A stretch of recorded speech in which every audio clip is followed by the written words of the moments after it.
I don't know where the spirit of tonight. Right. No, no. I don't know where the spirit of tonight.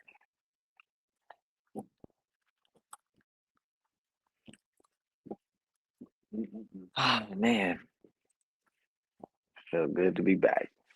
Yeah, man. We Bro. missed last week's due to the feast of dedication. Lord willing, y'all had a great celebration. And if you haven't celebrated yours yet, Lord willing, you celebrate yours and it'll be just as good as ours.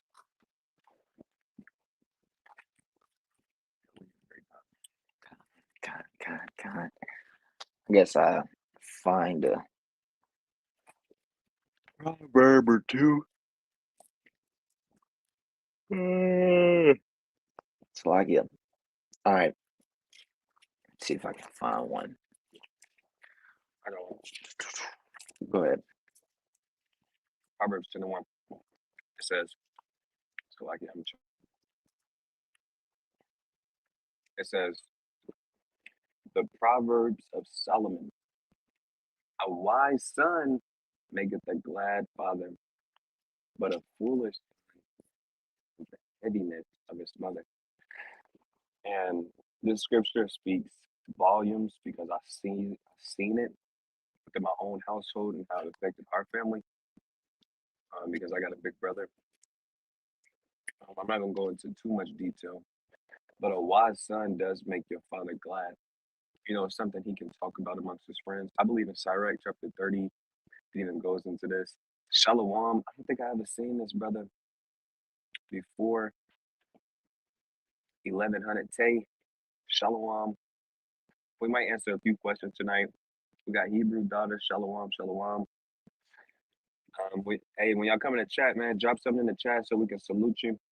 But yeah, it says, but a foolish son is the heaviness of his mother, and a disobedient and rebellious and ignorant son, it really is the heaviness of a mother, because you know a mother is really nurturing. And they talk about the love of a mom and the love of a mother. And when you have a son who is just disrespectful and rebellious, and they not honoring their father and their mother, it is so much weight on the mom, on the dad too. But you know, the moms love their kids so much, and it's just a hard burden. It's really heavy, you know. Shalom, Dorian Priest, Shalom. And we always try and do our live Friday night around this time. We just got out of reading class, so now we do our live. You know, Shalom Tahawar. We need you to stop being slothful. That's a cut. Yeah, he said it's a cut. That's a cut. So yeah, it's on you. This is Sirach chapter 3 and verse 21. This is a classic. It says, seek not out the things that are too hard for thee, neither search the things that are above thy strength.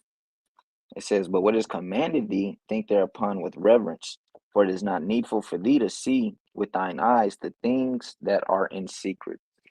So what's going on is Sirach is given wisdom, you know, because he's seen many of people try to get deep. They try to get too deep. I seen Deacon make a joke the other day. He said, don't go too deep, go one deep. You know what I'm saying? You don't want to get too deep in it, you know. You want to think upon the things that was commanded of you. You know, those are the most needful things. Learning all the breakdowns in Ezekiel is not going to give you salvation. Learning all the deep parables that Yahushua brought is not going to give you salvation. You know, the things that are commanded of you, like the 10 Commandments, the law, keeping the faith, repentance. Those are the things that's going to be needful for salvation. But a lot of people might like to make things complicated. They're like, well, damn, nah, brother, this, that, and the third. And you got to know this, and you got to know that. And you got to be able to break this down, and you ain't going to be able to. It ain't even, you know, it ain't even that deep. Most High God he isn't a God like that. So you like. And your point was so powerful. I feel like I need to throw another precept on it. So Psalms chapter 131. This chapter only has 3 verses, but it's so heavy. Verse 1 says, Lord, my heart is not haughty, nor my eyes lofty. Is the point. Neither do I exercise myself in great matters or in things too high for me. So even King David himself, he said, I'm not going to exercise myself in things that are too high for me. I'm not going to exercise myself in things that are too high for me. We got to say that one more time so it sticks. I'm not going to exercise myself in things that are too high for me. It says, surely I've behaved and quieted myself as a child that is weaned of his mother. My soul is even as a weaned child. Let Israel hope in the Lord from henceforth and forever. And this is major because David, this is a whole role right here. This is a whole lesson. He said, I'm not going to worry about the things that are too deep or too hard or too high for me, but I'm going to be like a child and I'm going to drink the milk. And that's who the Lord said he was going to deal with. And Christ said in Matthew chapter 18, the disciples was asking Christ, Lord, who is the greatest in the kingdom of heaven? And Christ grabbed the little child and brought him to the midst of disciples and said, the ones who bring themselves down and humble themselves down, those are going to be the greatest people in the kingdom of heaven. We see King David displaying humility and meekness and mercy on a large level. That's why you see the Lord dealing with David, how he dealt with him, you know. So yeah. Kind Dorian Preset asks, I want to ask a question. How do you deal with those who say they love Yah, but are far from it and don't keep his commands? Well, first I'm gonna grab a precept and then I'm gonna, touch on it. The Bible speaks about that, of course. I'm pretty sure you know about it. It's Titus 1:16. They profess that they know God, but in works they deny him, being abominable and disobedient, and unto every good work reprobate. So how would I go about it? Me personally, I would try to tell the person, whoever it is, well, brother, you going off.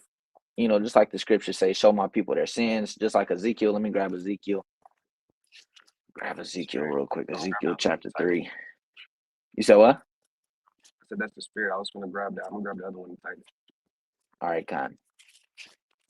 It's Ezekiel chapter 3. I believe it's chapter 3. Let me see. Yeah, there you go.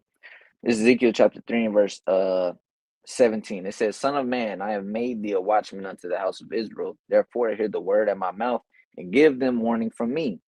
When I say unto the wicked, thou shalt surely die, and thou givest him not warning, nor speakest to warn the wicked from his wicked way, to save his life, the same wicked man shall die in his iniquity, but his blood will I require at thy hand.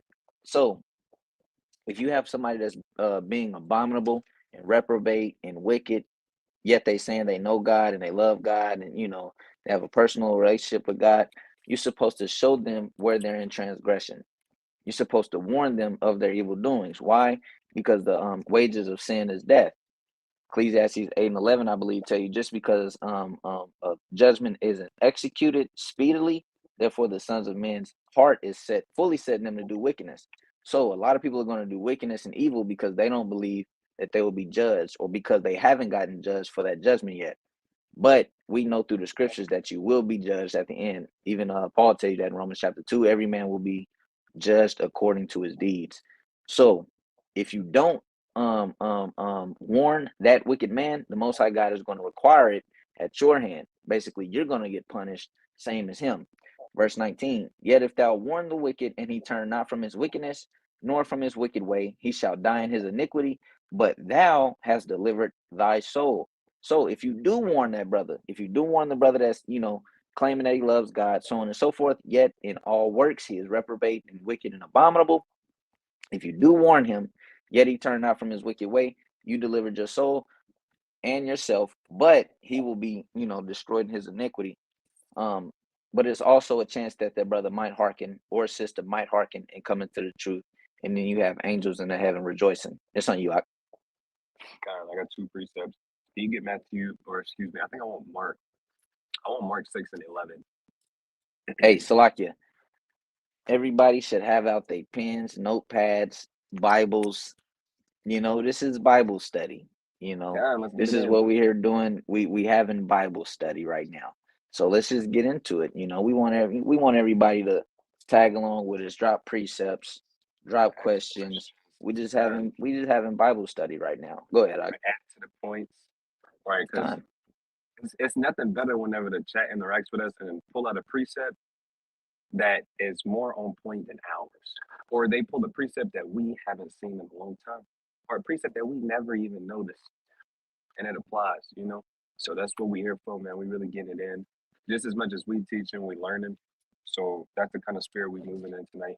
We did want to we had an idea of some of the things we wanted to touch on very faintly, but we're gonna go off the spirit. Yeah, we still gonna get through there. We still Mhm. gonna get through there. Okay. What you want? So Mark 6 and 11. Kind of got you. God, This what is Mark chapter 6 and verse 11. It says, "And whosoever shall not receive you, nor hear you, when ye depart thence, shake off the dust under your feet for a testimony against them. Verily I say unto you, it shall be more tolerable for Sodom and Gomorrah in the day of judgment than for that city." right. So Yahweh was sending out his disciples, and he was telling them to preach the good news and tell them that the kingdom of heaven is at hand and the things that they should do to receive the kingdom. But if they don't hear him, this is exactly what the Lord said to him. Shake the dust off your feet.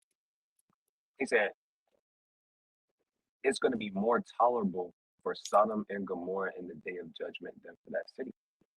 And if you don't know what happened to Sodom and Gomorrah, it got destroyed by the Lord. It literally got blown. I heard, what's that word you've been saying? Smithereens. Blown to it got smithereens. it got blown to smithereens, right? So if they don't hear you, you don't have to wish bad or anything or damn them brothers or nothing. The Lord gonna do that. All you supposed to do is, hey, bro, this is the truth.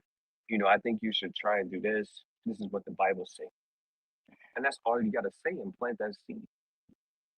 Or like, hey, I don't know if you know this, but according to the Bible, that's wrong. Don't shoot me. I'm just a messenger. I don't know if you care about the Bible or not, but that's what the Bible say. And you don't gotta take it personal if they don't listen. You know how many times we teach the word and it is not accepted. We have people threaten us, our lives, literally, just because we teach the Bible. We have people cuss at us, threaten us. We already went there. People actually tried to actually throw hands at camp. That's a part of this truth, and that's how you know that the words of God is that sharp, because it'll really have somebody in their feelings. But at the end of the day, bro, like you don't even gotta. It don't have to go that far if you know how to word your words. If you know how to place them eloquently and just, hey, bro, well, you know, I don't know what you do and how you walk and what you believe in, but as far as the Bible goes, say this, and that's kind of where you can move in that kind of spirit, and it don't have to be so hostile or nothing, and you can move like that with your family. It don't have to be so. Well, no, I'm an Israelite, and I'm never going. You don't have to get in that spirit at all. But this is Titus 3:10. It says, "A man that is an heretic after the first and second admonition reject." So if you have a man who's a heretic and he just people would say just a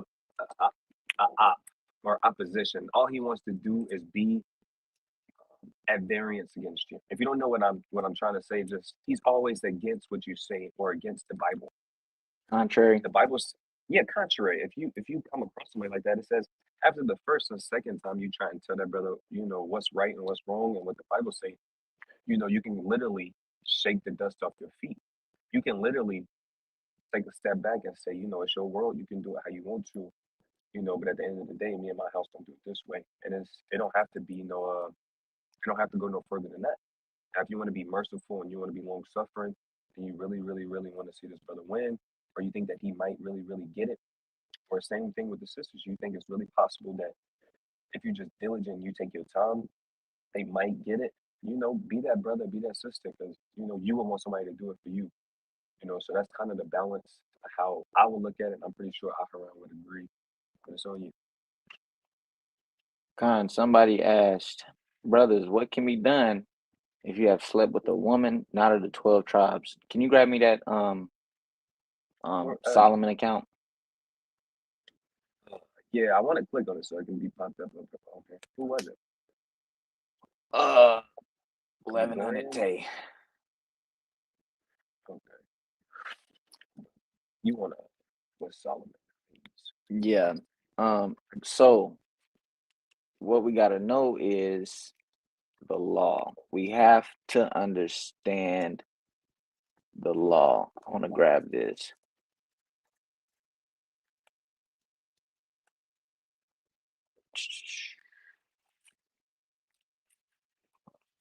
Tell me when you got that account. I got it. I'm starting at the top too. All right, go ahead. 1 Kings chapter 11 and verse 4. It says, but King Solomon loved many strange women, together with the daughter of Pharaoh, women of Moabites and Ammonites, or excuse me, says Moabites and Ammonites, Edomites, Sidonians, and Hittites, of the nations concerning which the Lord said unto the children of Israel, ye shall not go in to them, neither shall they come in unto you, for surely they will turn away your heart after other gods. Solomon clave unto these in love. So what is this going into? What law is that speaking about? Grab me Deuteronomy chapter 7, Baba Kasha. Deuteronomy chapter 7, verse 1. It says, when the Lord thy God shall bring thee into the land whither thou goest to possess it, and have cast out many nations before thee, the Hittites, and the Girgashites, and the Amorites, and the Canaanites, and the Perizzites, and the Hivites, and the Jebusites, 7 nations greater and mightier than thou. And when the Lord thy God deliver them before thee, thou shalt smite them and utterly destroy them. Thou shalt make no covenant with them, nor show mercy unto them. Neither shalt thou make marriages with them. Thy daughters shalt thou not give unto his son, nor his daughter shalt thou take unto thy son. For they will turn away thy son from following me, that they may serve other gods. So will the anger of the Lord be kindled against you and destroy thee suddenly. All right, so these are the nations or the people that the Most High God told us not to deal with when it comes to heathen women. So depending on what heathen women you're dealing with, it can be a sin, but it also cannot be a sin because we know even David dealt with heathen women. They're called concubines. But did he deal with any of these women? I don't believe so. I haven't seen that in the scriptures. The Hittites, the Girgashites, the Amorites, and the Canaanites, the Perizzites, the Hivites, the Jebusites. I believe all of them go back to Canaanites. Them are just tribes of Canaan. We're not supposed to deal with them. That's the law. So if you deal with an Edomite, you're not going off. You deal with the Moabite, from my knowledge, you're not going off. Deal with the regular Hamite, that's not Canaan, from my knowledge, you're not going off. Why? We see Moses deal with the Egyptian. I believe he even dealt with an Ethiopian. I believe. I think Hagar was, Hagar was an Egyptian too, I believe, or Ethiopian. Hagar? You talking about with Abraham? Abraham, yeah. Yeah, God. Moses. So That's about. Yeah. hey, Jacob, look at Jacob. He didn't marry an Israelite. I mean, we just got to deal with it, I believe when Abraham gave Isaac to his servant or something like that, he told him make sure you don't marry the people amongst this land. And if you know what land they're in, they were in the land of Canaan. Don't marry him to a Canaanite woman. That's the law. Abraham knew the law. He understood the law, just like how Paul said, "Where there is no law, there is no sin." And I haven't seen a sin or a law going into do not deal with heathen women unless it's in Deuteronomy 7, which is going to the Canaanites. Why? Because they will turn your hearts away from the Most High God, just as we seen with Solomon. I believe he was dealing with a certain Canaanite, you know, and we were not supposed to be dealing with them. You got something? Yeah, I want to keep reading on it a little bit. I'm at First Kings chapter 11, and I'm gonna pick up at verse 3. I read 1 and 2. Now I'm gonna read verse 3, maybe 4, maybe 5. It says, "And Solomon has 700 wives, princes, and 300 concubines, and his wives turned away his heart." And this is can you get Deuteronomy 17 and 17? I want to make another disclaimer. Um, but the scripture in Deuteronomy, the law in Deuteronomy chapter 7, I read that. Aharon called that 7 and 1. We read down to like 4 or 5 maybe. And scriptures say, don't deal with these Canaanites, because we're supposed to utterly destroy them, the ones that live in our land. But the reason why he said that, because they was going to turn away our hearts. And that's exactly what ended up happening to Solomon, because he dealt with Canaanites. He dealt with, but you can read about the women that he had. He told you the different kind of women he had, and you know it was many other women too. But can you bring that Kind, out real quick? it literally said the Hittites, I believe, when if you go back to it. But yeah, the Yeah, say Hittites, and then Deuteronomy yeah, 7 say say Hittites. Hittites. Yeah, So kind.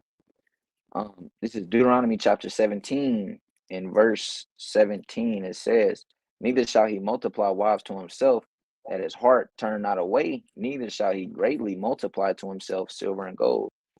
right. So real quick, this is Deuteronomy 17 and 17, and a lot of newborn Israelites. I'm not even gonna say. Let's not even say newborns. A lot of Israelites will try and manipulate this scripture and say that it's unlawful to have multiple wives. But you got to keep that law in context with who it was for. Deuteronomy 17:17 is literally going back to the king over our nation. He's not supposed to multiply wives unto himself. And I actually want to, can you read down to 18 to prove that that's not talking about just a regular man? That's talking about the king over our nation. And it's a reason why the Most High God set up these laws. Because the king, he's literally um, the dictator over the whole nation. What he says goes. He can do whatever he wants. So if he said, "I want every single woman in the whole nation of Israel," people, he has an army. He can make that happen. But the law is set up perfectly to be like, "Hey, king, even though you're the king, don't be overdoing it with the wives. Don't multiply wives." And we see Solomon. He kind of was multiplying wives to himself, and it's the reason why the Lord told him not to do that. Right? But let's read 18 just to show Israel that that's not talking about you can't have multiple wives. It's saying that a king cannot multiply wives. He bringing in new wives by the hundreds to himself. Bring that out though. Okay. It says, verse 18, Deuteronomy 17 and 18, "And it shall be, when he sitteth upon the throne of his kingdom, that he shall write him a copy of this law in a book out of that which is before the priest and the Levites. And it shall be Right. with So him, and he shall..." I kind of wanted to touch on the point because it's right there. It says the beginning of verse 18 says, "And it shall be when he sitteth upon the throne of his kingdom." And if you can't understand that that's talking about a king, then look, we got to go back to something even more simpler. But it says, "And it shall be when he sitteth upon the throne of his kingdom." It's talking about the king over our nation. So going back to First Kings chapter 11 and verse 3, it says, "And he had 700 wives, princesses, and 300 concubines, and his wives turned away his heart." Why? First of all, the law tells you don't deal with the Canaanites, don't deal with the Hivites, don't deal with the Girgashite, Jebusite, so forth and so forth. And King Solomon was doing that. Not only that, he was multiplying wives unto himself. So, just like the Lord said, they turned away his heart. It says, "For it came to pass when Solomon was old," and you got to look at how detailed the Bible is. Look how detailed this book is. This is a crazy, crazy detailed book. It says, when he got old. Everyone, if you're not aware of this, I'm gonna drop a little bit of game on you. Something that something I seen with my eyes too. Something I seen with my parents. My parents got other children, but when it comes to their youngest child's or children, they're more lenient because they're a little bit older. They kind of let them get away with more stuff. even if they see it or don't see it, they more lenient. They just older, you know. They not so detailed about correcting a child over every single mistake because they older, you know. They kind of been here, done that, seen it all before, so they kind of more lenient with how they do it.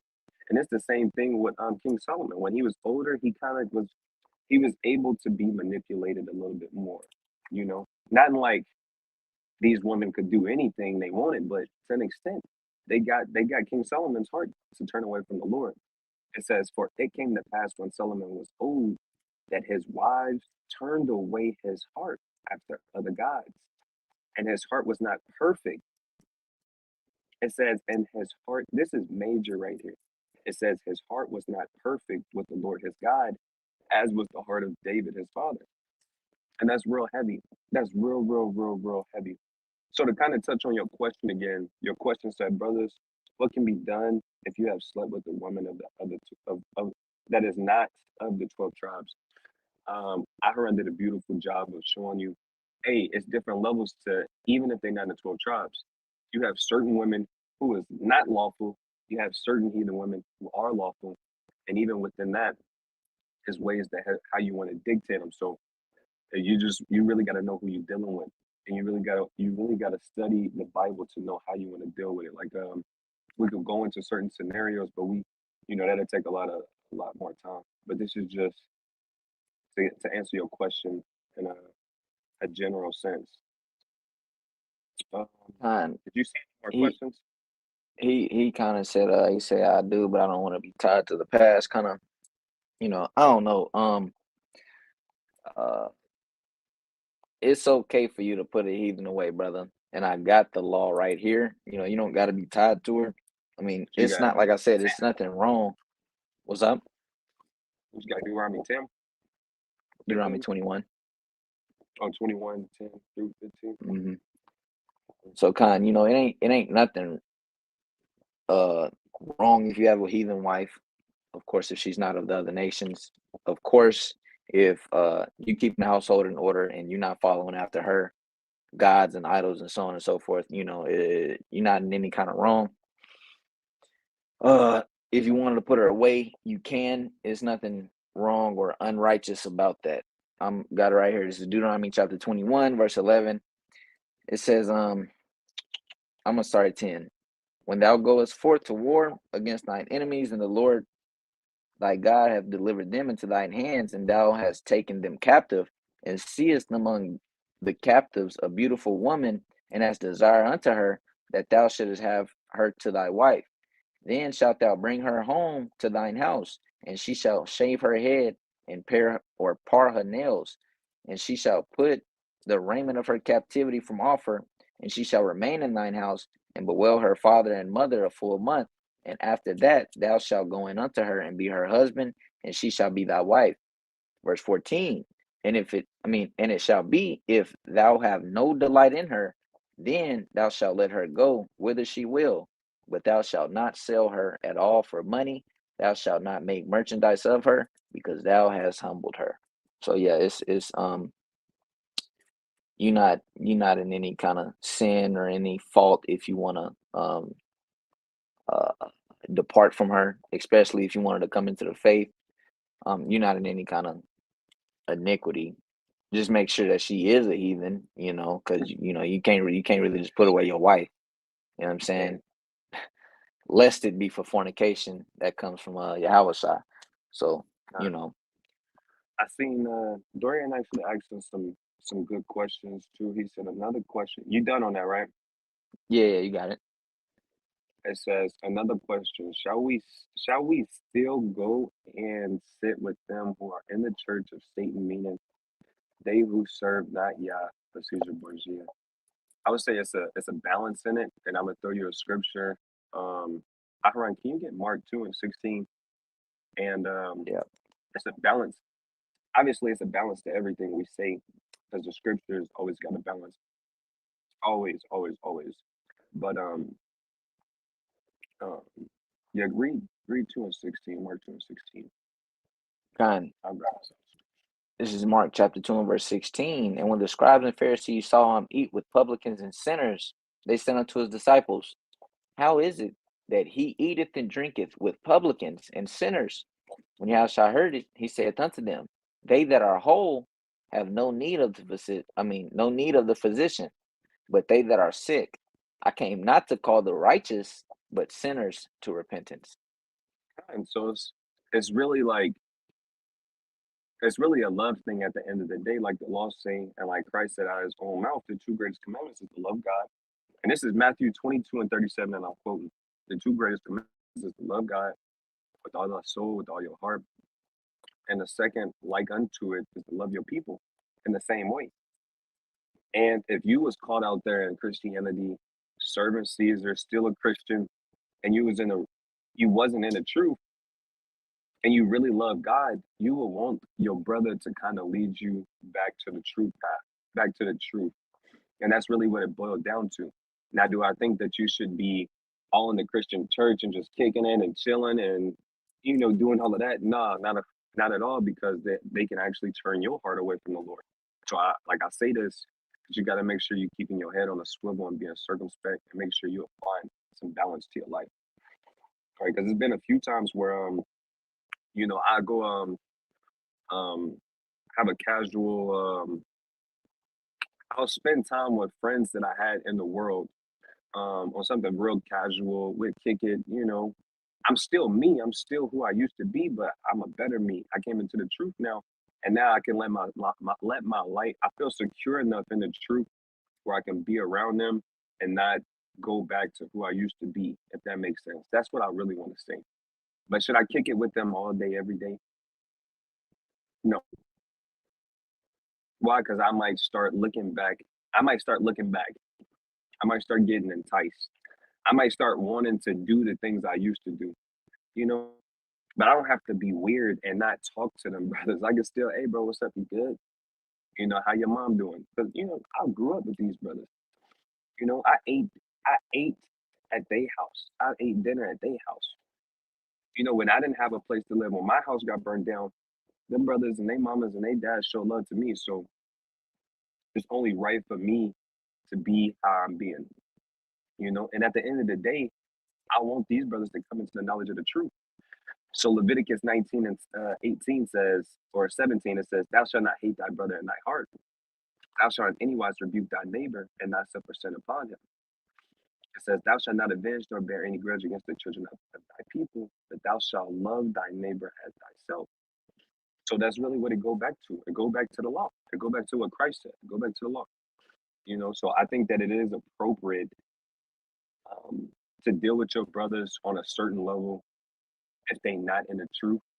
But as far as kicking it every day and having sleepovers and shit, like, make sure you balancing out your time wisely. The majority of my time is spent around Israelites, you know. So that's how I would balance. That's how I would answer your question. Aaron, would you add something?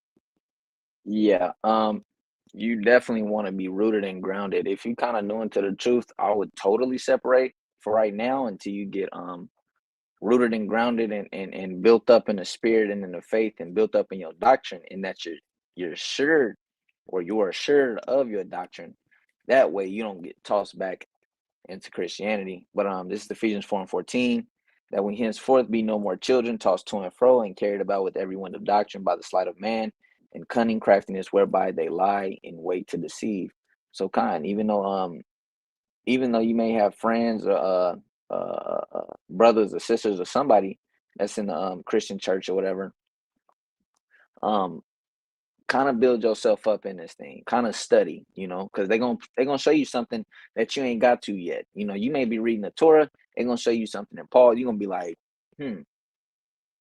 that don't make sense, because this say this, but that, so is that done away with? You start questioning yourself and you start thinking about certain things.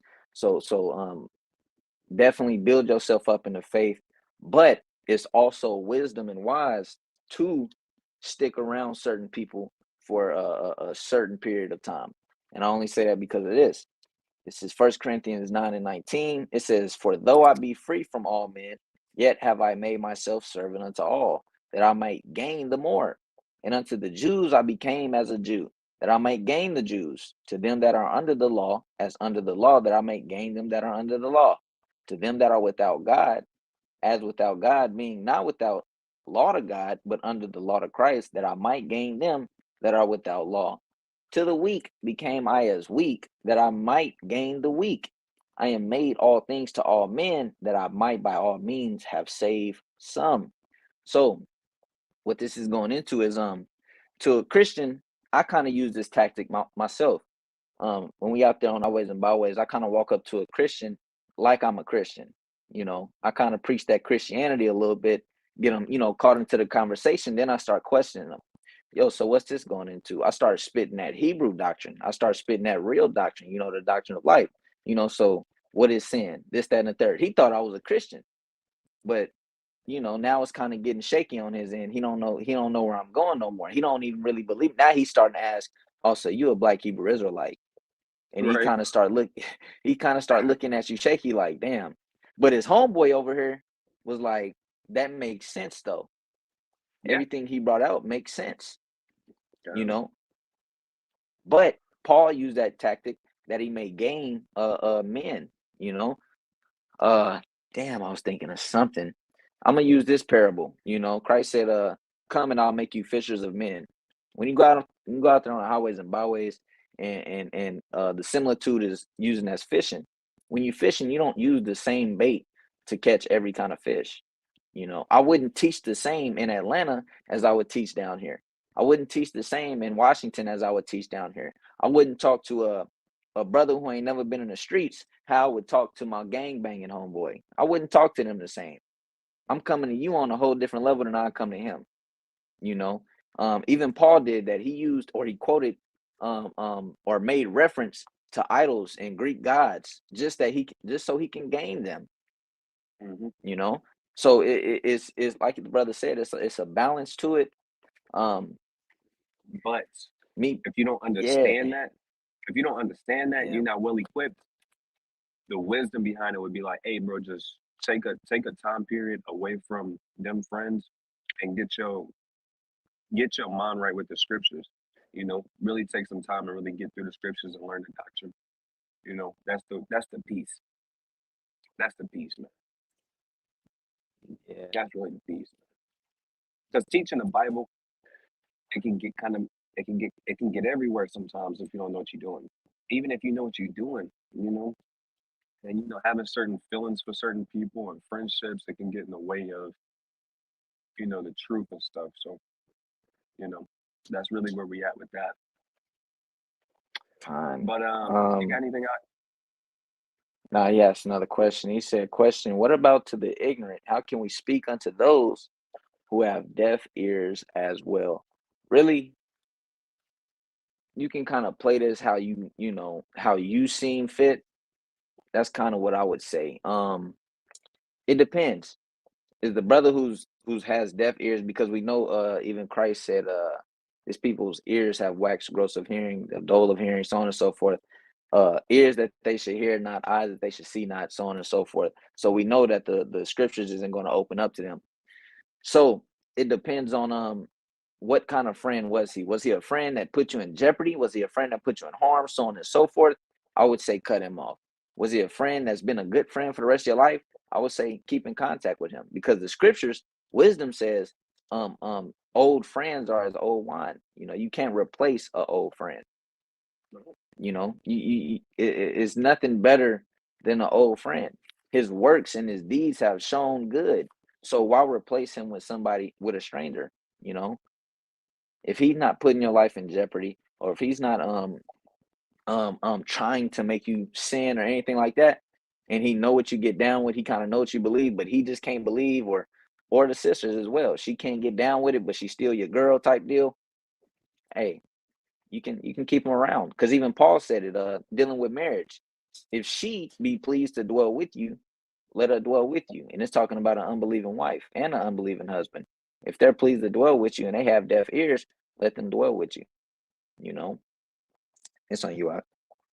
That's heavy. Um, it's a scripture in Sirach I wanted to find, and I had it memorized for a while, but I remember sending it to you like a few years back. It's in Sirach. Hey, I want to say, Uriah Gabar Yasha Allah, it says give them 2 or 3 admonitions. that's going into a heretic, somebody that's speaking, I believe, lies or speaking something that's false. Let me look up heretic.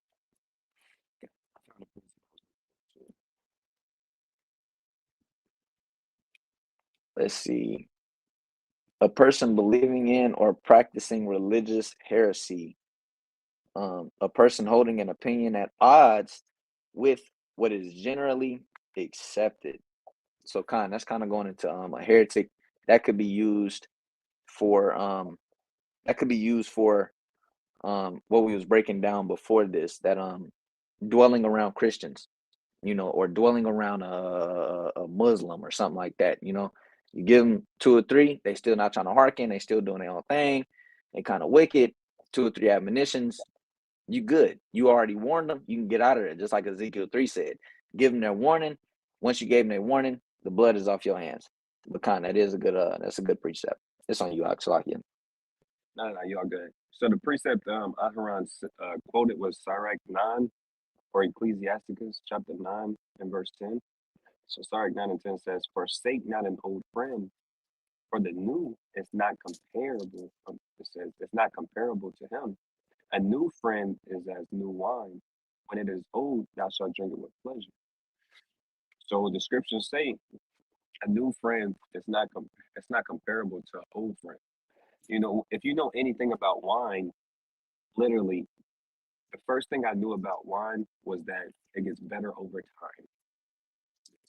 If we had the same kind of wine, the same kind of wine, it was produced the same way by the same kind of brand, for lack of better terms, you would want the one that was made in the damn 1800s to the one that was made in 2021, right? Because it gets better over time. It ferments.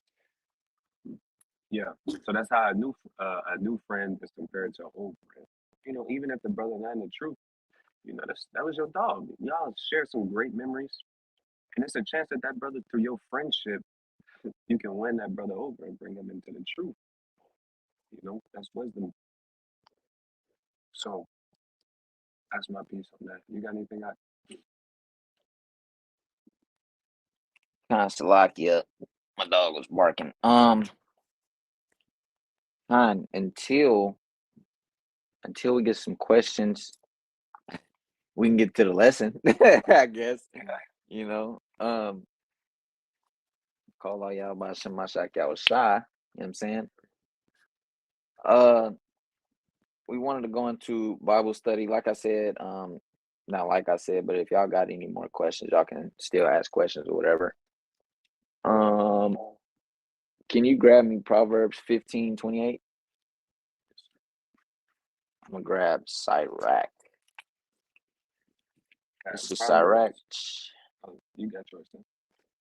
This is Sirach, chapter 33, verse 17. It says, consider thy labor not for myself only, but for all them that seek learning. So you have to study and labor for those that seek learning, not just for yourself. We're not in this to be selfish. Go ahead and bring that out. Proverbs 15:28 says, the heart of the righteous studieth to answer, but the mouth of the wicked poureth out evil things. Say that first part one more time, Salakia. Proverbs 15:28 says, the heart of the righteous studieth to answer, but the mouth of the wicked poureth out evil things. So the heart of the righteous studieth to answer.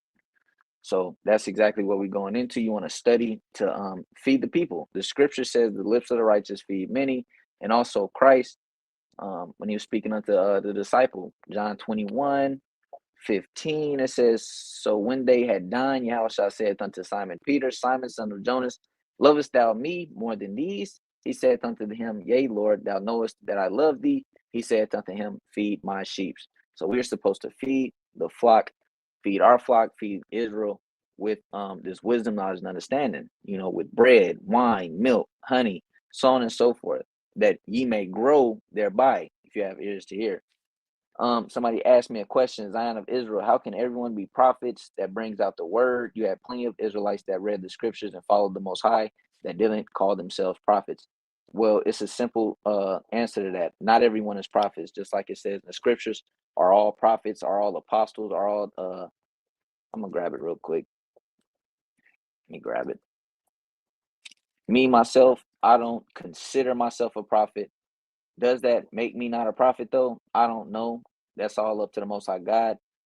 But you know, brothers can have different lots in this thing, but as long as everybody doing the work, that's all that matter. Let me grab it. 1 Corinthians 12:29, King James, it says, are all apostles, are all prophets, are all teachers, are all workers of miracles. It says, have all the gifts of healing, do all speak with tongues, do all interpret. This is the rhetorical question. These are all rhetorical questions. The answer is no.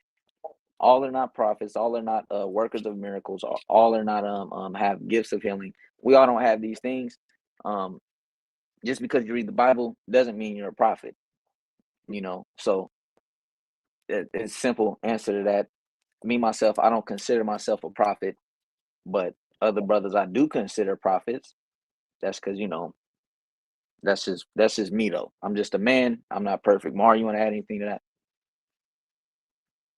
Lie. No, sir. Dorian said, actually, last question, it says we are meant to wear our fringes. Some of our Hebrew fam don't want to. How would you respond? I mean, if they don't want to wear fringes, then they in transgression of the law. Transgression of the law is sin. So, they in sin. I mean, that's about all I got. Kind. Back to the lesson though. Christ told us to feed the sheep, feed the flock. Proverbs 10:21 tell you that the lips of the righteous feed many with wisdom, knowledge, and understanding. And we're here to help you study, just like the previous verses we pulled out. We're here to help you study, here to make things a little bit more easier when you're going through your study session, because I know a lot of people, they'll tell me and they'll hit me up and be like, well, damn, it's kind of hard for me to understand this because I kind of don't know what's going on. I kind of don't get what's going on over here. How do you line this up with this? Is this what this is talking about? So on and so forth. And the Bible tells you how to read the Bible. Can you grab me that in Isaiah? Precept upon precept. I got you. What was I going to grab? Oh, tripping. Proverbs 28. Proverbs chapter 28 and verse 9. It says, whom shall he teach knowledge? Whom shall he make to understand doctrine? Them that are weaned from the milk and drawn from the breast. For precept must be upon precept, precept upon precept, line upon line, line upon line. Here a little and there a little. So, whom shall understand doctrine? It says, them that are weaned from the milk and drawn from the breast, just like we brought out earlier. You don't got to get deep. Think upon the things that are commanded of you and think upon those things. Them is the things that's supposed to be in the front of your mind. The law, that's what's supposed to be in front. That's the milk. That's literally the milk. When you understand the law, a lot of other things will make sense in the Bible stories. You'll kind of be like, well, damn, why did he get punished for this? Just how we brought out Solomon going off. We had to go back to the law and seeing where he was in transgression and seeing that his heart was not as perfect. Just like Mar said, this is a big deal. His heart wasn't perfect like David, his father's. He was in transgression. And Solomon knew everything. That's the crazy part. Solomon knew everything. He had wisdom in abundance. But the scripture says precept upon precept, line upon line, here a little, there a little.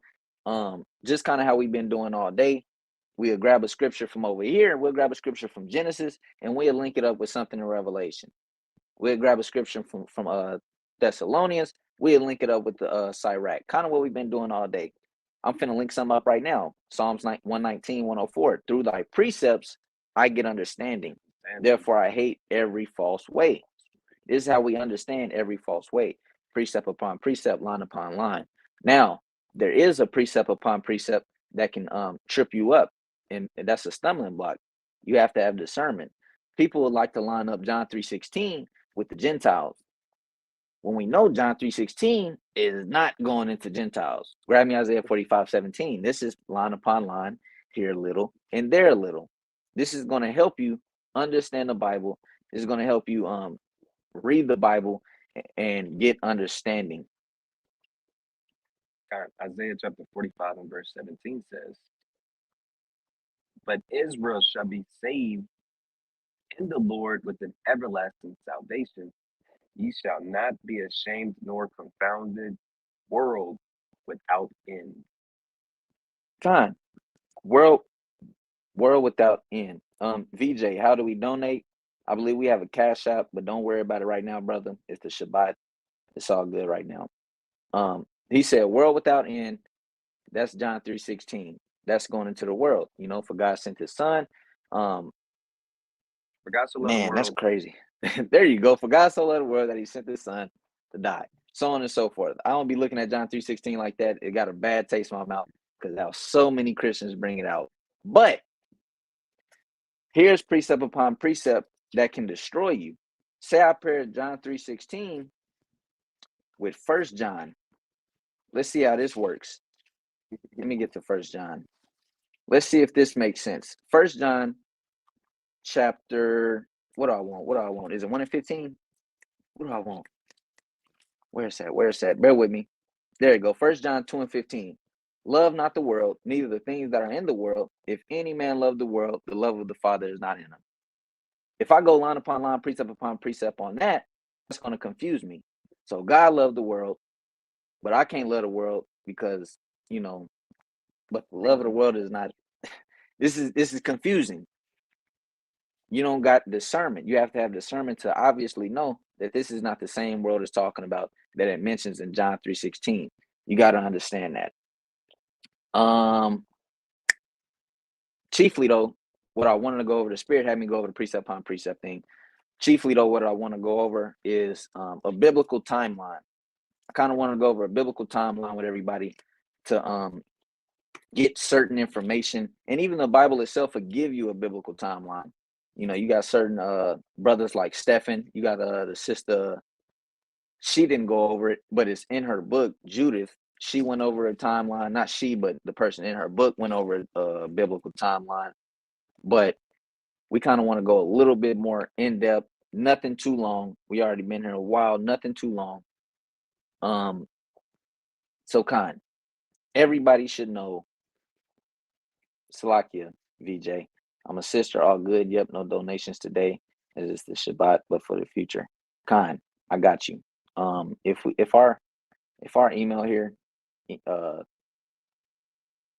send an email to our email or something, Lord willing, we'll get back at you. I'm not in control of the email, so I don't really know. But Thawada, it's all good. Now, biblical timeline, we all should know the 7 major captivities. We should know the 7 major captivities. We got Egypt. We got the Assyrian. Tell me if I'm wrong. Egypt, Assyrian, Babylonian, Persian Mede, Greek, Roman, America. Greek, Roman, America. Now, this will help out a lot with most of the bulk of the Bible. In Egypt, we know where Egypt is found at. Egypt is found in Exodus. Let's turn to Exodus.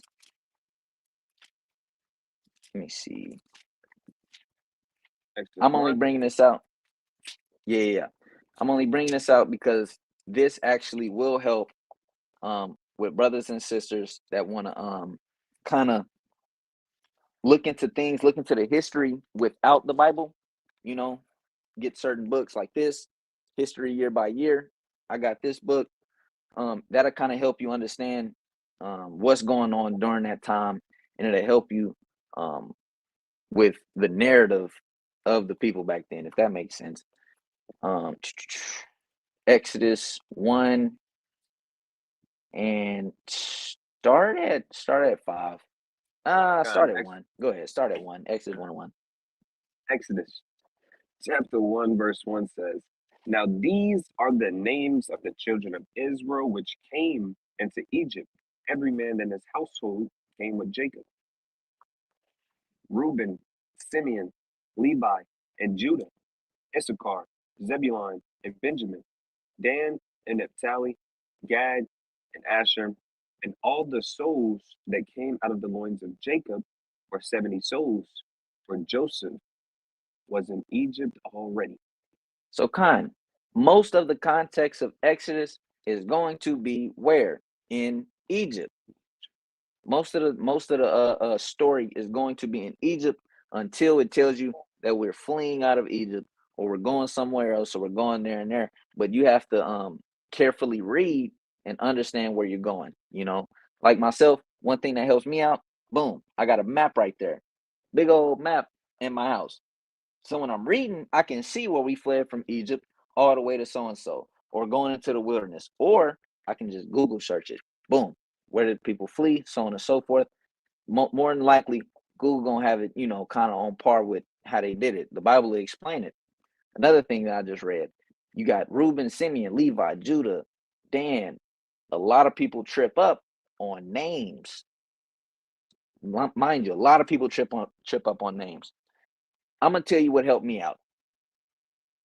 What helped me out is finding out the more important names first. Once I get the more important names that stick, like Jacob, Abraham, Isaac, them is some major characters. I need to remember them. Enoch, I need to remember that name. I need to remember that name. Noah, he was prominent in the Bible. I need to remember that name. Who else? You got Adam, you got Seth, you got Shem. I need to remember those names. Those are prominent characters in the Bible. I gotta remember those.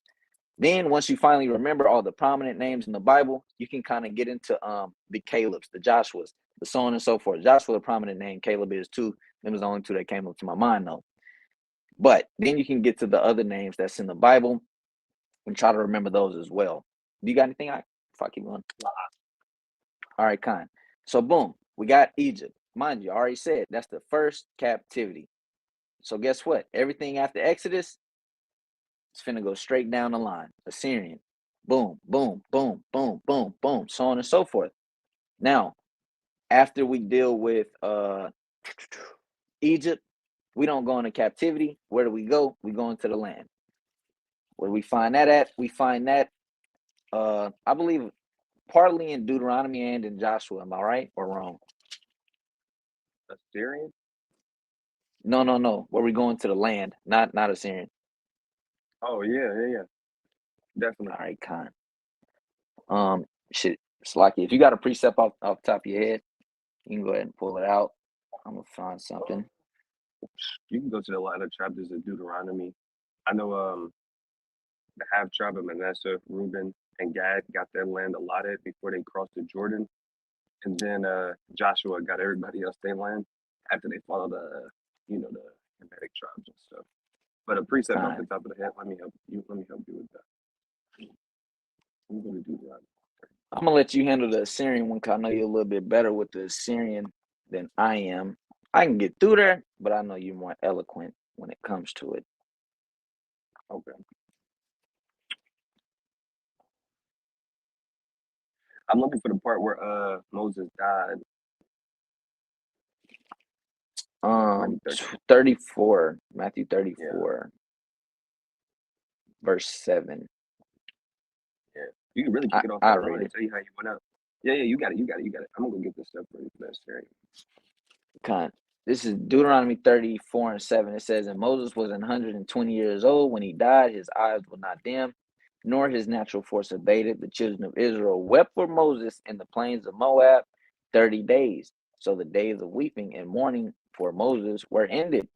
And Joshua the son of Nun was full of the spirit of wisdom, for Moses had laid his hands upon him, and the children of Israel hearkened unto him, and did as the Lord commanded Moses. Now I'm gonna jump down to the next book.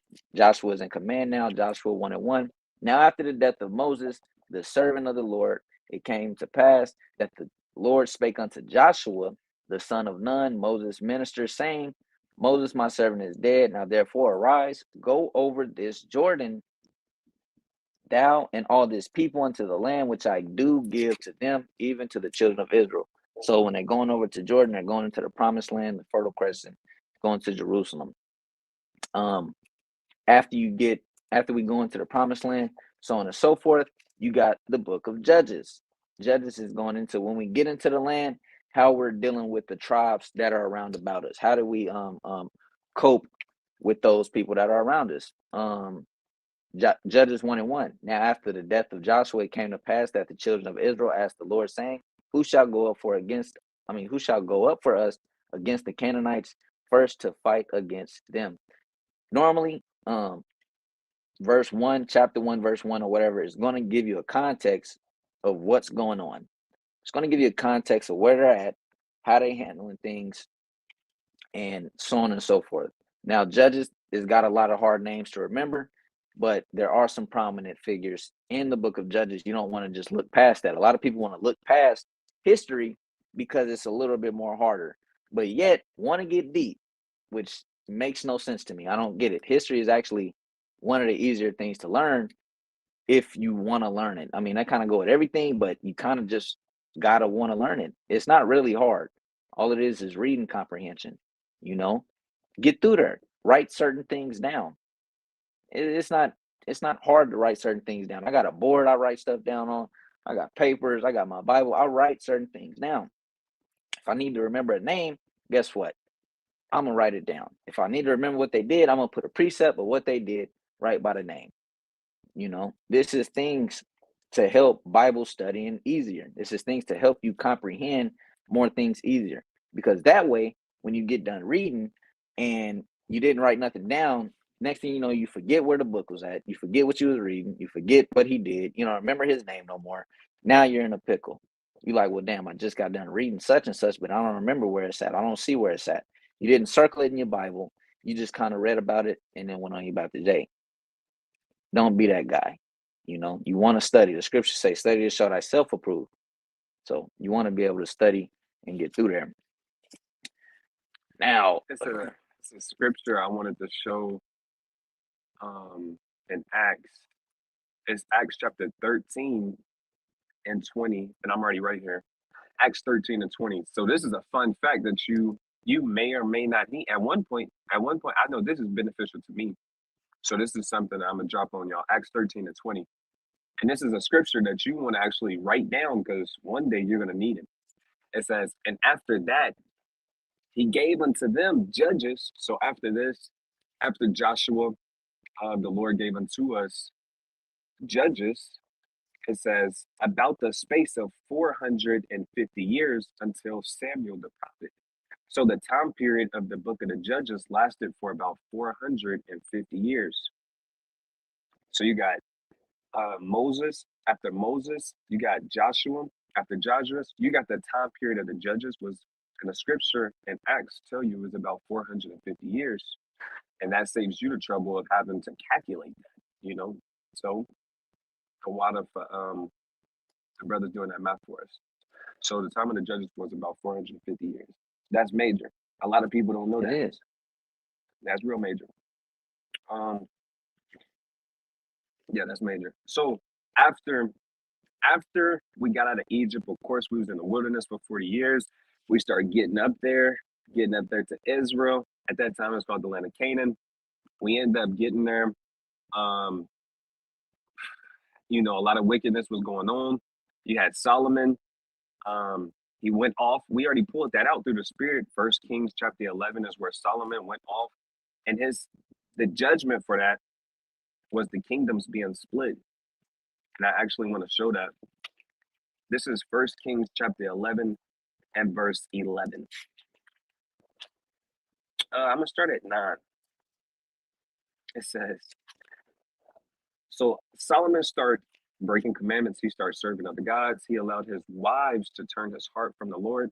He started making groves and sanctuaries for other gods. That's what got Solomon in trouble.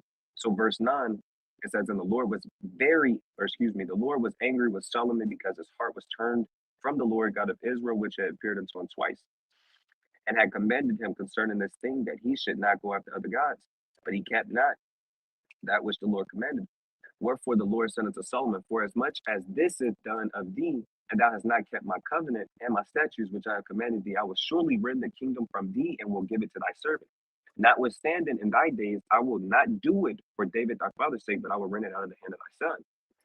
Howbeit, I will not rend away all the kingdom, but I will give one tribe to thy son for David my servant's sake, and for Jerusalem's sake, which I have chosen. So this is major. I'm gonna get through it in a kind of fast point because we kind of on a schedule to get through Egypt, to get through the 7 major captivities. So Solomon went off.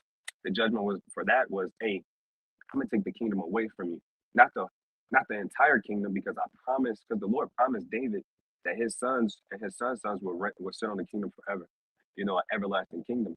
So he said, look, for David's sake, I'm gonna let Solomon complete his term, but his son, I'm gonna take the half of the kingdom away from him. That's when you have Rehoboam and Jeroboam. You had a civil war with our people. You had all kind of hell breaking loose. Jeroboam, he wicked. Rehoboam, he not much better, but he knew a little bit more, but Jeroboam is going off wicked. He's setting up Ishkarites. You got Mexicans doing the temple work, serving all kind of mayhem. The kingdom is it is far gone. We in our land just going nuts, just doing things, just committing a whole bunch of sins, a whole lot of spiritual fornication. We serving other gods. You can read about that all throughout the Bible, us serving other gods. So long story short, you got what's his name, Manasseh, a king that came up, and the judgment for what he was doing. I don't know if everybody remember this. Manasseh, it said that he was the reason why the kingdom, why the northern kingdom got rent or went into captivity by the Assyrians. But for the sake of time, I believe that's the account I'm looking for. But for the sake of time, let's go to 2 Kings chapter 17, and we're gonna get the account where half of our kingdom, half of our people was taken away into Nineveh, to our enemies, the Assyrians. And we'll get into it a little bit. I'm gonna try and move at a good pace. Like I said, this video, it is live, but you can always go back and hear it again. And that's just what it is. If you want it, you can get it. So 2 Kings chapter 17, I'm gonna read verse 5. Really 3, because I want you to see the name. Yeah. So you got 2 Kings chapter 17 and verse 3. I might as well start at 1. It says, in the 12th year of Ahaz, king of Judah, began Hoshea the son of Elah to reign in Samaria over Israel 9 years. The one thing you got to know about the Lord, just because I sin, that don't mean that he's going to make me pay for it. He's going to make me pay for it too, but he'll make my son or my son's son pay for it. He said he'd deliver the iniquity up to the second and third or fourth generation. That's a real thing. The Lord he can do that. So verse 2, and he did that which was evil in the sight of the Lord, but not as the kings of Israel that were before him. So it was a lot of kings that was before him that was evil and wicked. It says, against him came up Shalmaneser, king of Assyria. So that king that was responsible for leading the northern kingdom into captivity was Shalmaneser. And Hoshea became his servant and gave him presents. And the king of Assyria found conspiracy in Hoshea, for he had sent messages to king of Egypt and brought no present to the king of Assyria. So basically, the king of Assyria, he had us paying tribute. Tribute means that it's like you paying taxes, just how we paying taxes to Esau. We under tribute. We are forced to do certain things and give them presents and taxes and to do these certain things because we in captivity.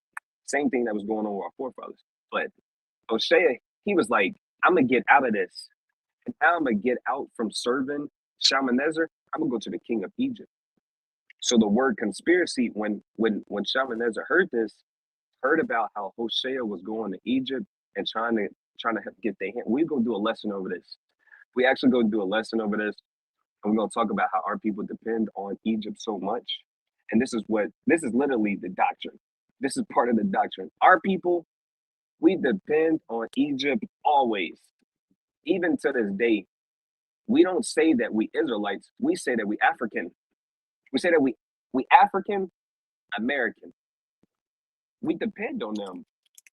And we're gonna get into that some other time. But for the sake of time, Shalmaneser led our people away captive, right? And I'm gonna jump down to verse 23 because, like I said, we on a time frame. We already been here on for an hour. We want to be as detailed as we want to, but we know attention spans and even our own spirits. We not as mighty as some of our big brothers, and we can't teach for 24 hours straight. Not yet, Right. Lord. So verse 23 says, so I'm at 2 Kings 17 and 23. This is the account.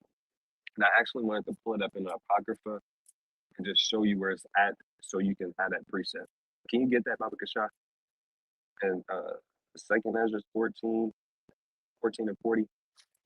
So 2 Kings 17 and 23 says, until the Lord removed Israel out of his sight, as he had said by all his servants the prophets.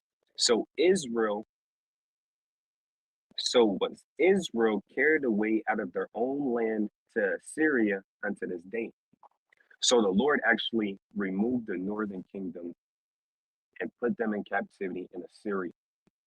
That's the prophecy. I mean, that's the account, right? And you can read about this in Second Ezra, like he's gonna bring out.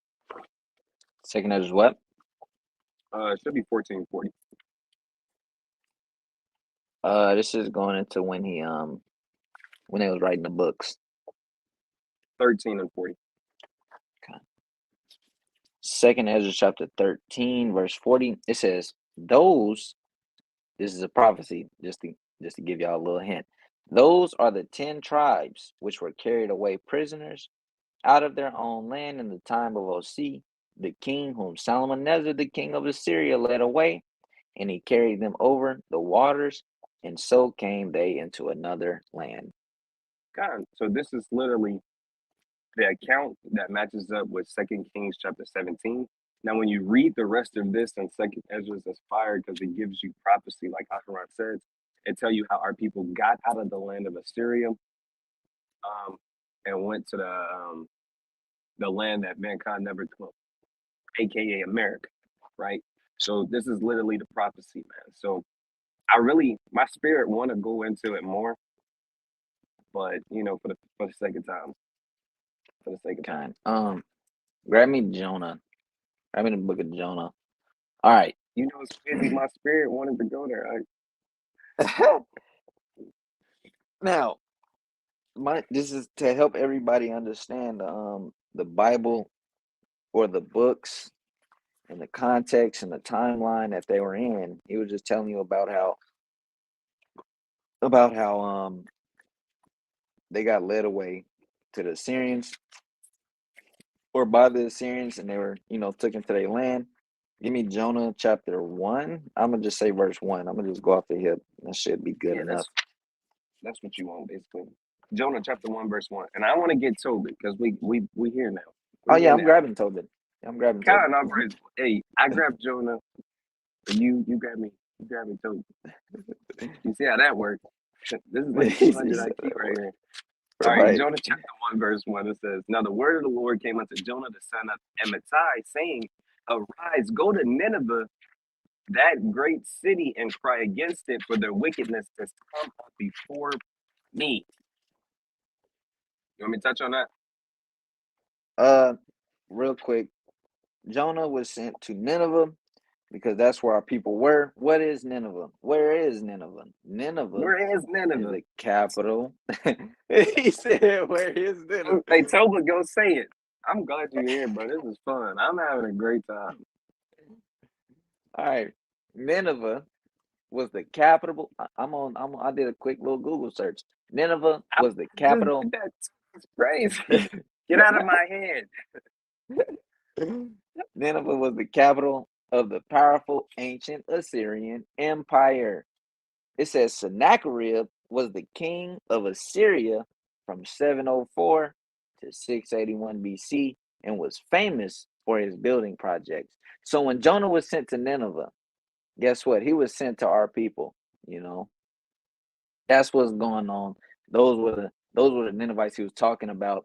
That's why chapter 13 verse 3 says, confess him before the Gentiles, ye children of Israel, for he hath scattered us among them. Now, what is that going into? That's not talking about actual ethnic Gentiles. That's talking about our people that took on the customs and took on the acts of these Gentiles and these heathenish people. Tobit, where was Tobit at? What was Tobit talking about? Let me see. Let me grab it. What you want? Tobit 1:1. I was gonna grab the last verse. Yeah, I wanted Tobit 1 and 1, maybe to like 3. All right, Con. This is Tobit chapter 1, verse 1. It says, the book of the words of Tobit, son of Tobiel, the son of Aninel, the son of Adul, the son of Gabiel, of the seed of Asil, of the tribe of Naphtali. Now, So that's on you. You got it. real quick point.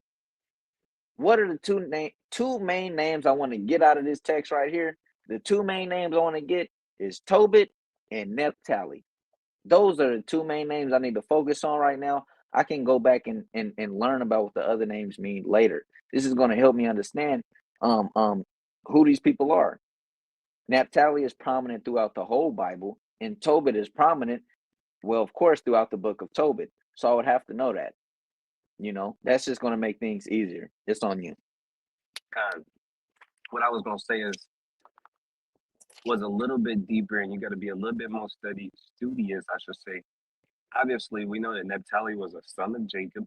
He is part of the 12 tribes of Israel, and this is how you know some of the tribes that actually got led away into Assyria. But that's just a quick thing I wanted to touch on, right? Because it wasn't all Israel; it was just the 10 tribes that we read about in Second Ezra chapter 13 to 40. But can you keep reading about this, Josh? Verse 2, Tobit 1 and 2. It says, DJ says, was Nineveh the belly of the fish? From my understanding, it's just going into how Jonah didn't want to go to Nineveh, so the Most High God actually swallowed him up, and we see that through Christ even made mention of it. It said he was swallowed by a whale. Is there a deeper meaning behind that? Maybe. Do I know the deeper meaning? No. So from my understanding, he was swallowed up by a whale. That's what that say. Because that was his punishment for not wanting to go to Nineveh, but he still ended up going to Nineveh anyway. Can't escape the Lord. Now, Tobit 1 and 2, who in the time of Anamesser, king of the Assyrians, was led captive out of Thisbe, which is at the right hand of that city, which is called properly Naphtali in Galilee above Asher. Real quick, it says Ebenezer. Ebenezer. That's the Apocrypha saying Shalmaneser. That's all. Now, when we read the Google search for about Nineveh, it says Sennacherib. Sennacherib is also mentioned in Second Kings, but Sennacherib came right after Shalmaneser. The person who actually led the northern kingdom away captive was Shalmaneser. Then Sennacherib came. Sennacherib tried to lead King Hezekiah and the southern kingdom into captivity, but the Lord did not allow that to happen. So, for the ones that's studious, I'll say that again. The first king who actually led the northern kingdom away captive was Shalmaneser. We see that in Tobit. We see it in Second Ezra, and we see it in Second Kings. After Shalmaneser, you got Sennacherib, and he was the king who attempted to lead the rest of our kingdom into captivity, but he was unsuccessful. And for sake of time, we would love to go into how hard King Hezekiah was and the mighty works that the Lord did for him. It's some cold stuff. We actually did a lesson or two about him. If you was around, then you was around. If you wasn't, you missed out on it. And what did we name that lesson? Because I think we did one live on YouTube. Praise famous men, I believe. I think something like that. I know we was in Sirach, the latter chapters, and we got into it. Yeah. But yeah. Can you read that third verse? This is the point to show you that Nineveh, through the scriptures, Nineveh is the capital of Assyria. Let's keep reading. Verse 3. Tobit 1 and 3.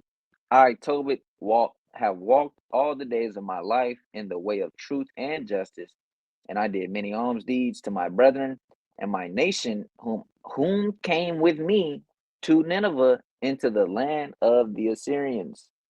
He said, I was going hard for my brothers. I walked in the ways of the Lord in truth and justice. I did a lot of alms deeds. Tobit hand down, righteous brother. He burying brothers. He was there. His spirit was there. He was walking with the Most High God. But like the scriptures say, they came with him to Nineveh, which was inside of Syria, right? So Nineveh and Aharon actually showed y'all some more things that y'all might need when it comes to the Bible. And I did too. So when you read in Tobit, now you know where it's taking place. Now you know who is there. Now you know what it's about. When you read the book of Jonah, now you know what's going on a little bit. Now you know it's in Nineveh. A Nineveh is a crazy city. A Nineveh was called the Great City, just like America. A lot of things that was going on in Nineveh is happening in America again, right? That's why it was known as the Great City. It was a lot of death, a lot of destruction, a lot of dead bodies, a lot of sin. But it's on you. Hey, the one reason why Jonah didn't want to go to Nineveh was because of this. Nahum 1:1. The burden of Nineveh, the book of the vision of Nahum, the Elikoshite. Now, I'm going to jump to chapter 3, verse 1. It says, woe to the bloody city. It is full of lies and robbery. The prey departeth not. The noise of a whip and the noise of a rattling wheels and of the jump of prancing horses and of the jumping chariots. It was a bloody city. It was a bloody town. That's why Jonah didn't want to go there. But guess what? We just went everywhere. We started in Chronicles. We went to Kings. Next thing you know, we in Tobit. Next thing you know, we back into Jonah. Next thing you know, we jumped to Nahum. This is how you got to read the Bible to understand the full context of what's going on. Because guess what? Even Isaiah was speaking about the Assyrians. Isaiah spoke about the Assyrians. He was dealing with the Assyrians. King Hezekiah was dealing with the Assyrians. Where do we find those things? In the history books. We find those things in Chronicles and in Kings. We find those things in books like Samuel, So you gotta you gotta tap into those kind of things. Just to give you a brief history about, the Assyrian captivity. Now, like the Ox said, not all the tribes went into captivity under the Assyrian king. Guess what?